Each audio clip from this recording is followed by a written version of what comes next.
outgoing senator and Democrat turned independent Joe Manchin, along with Democratic Senator Peter Welch of Vermont, have introduced a constitutional amendment that would put term limits on the Supreme Court.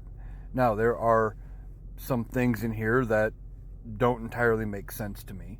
One of the things is it would permanently limit the Supreme Court to 9 justices without another amendment to change it. Currently, the number of justices is not defined in the Constitution, and it has been established ever since the Supreme Court Act, or whatever it was called, of 1869, which set the current limit at 9, and it has been that way ever since.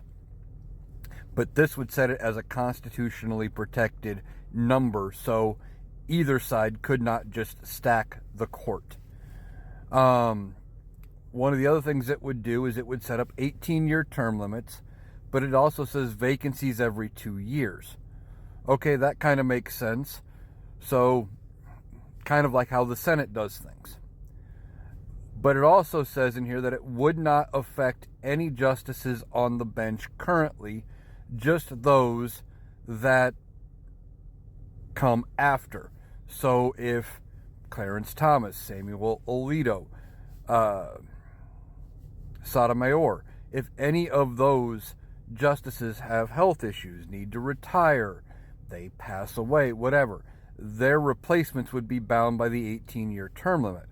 But it also says, like I said just a second ago, every 2 years there'd be a vacancy. Well, how do you establish that without stepping on the toes of those that are coming in? Is it a deal where, once something happens to, say, Clarence Thomas, and there's not a vacancy in 2 years, but there is in 3, does that new justice get 17? It doesn't say. It just says they would be falling under the 18-year thing.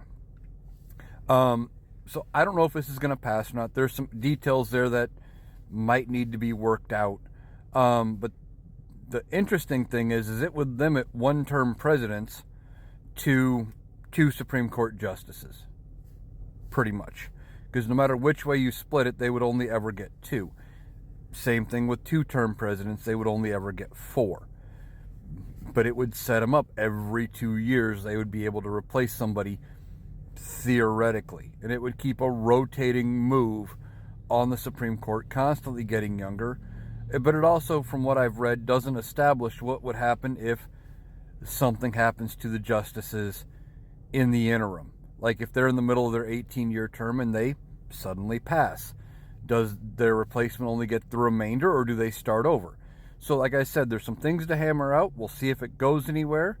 But at least they're trying to do something to fix the Supreme Court, because as Joe Manchin said, the faith in the Supreme Court has been shaken, and we need to do something to fix it.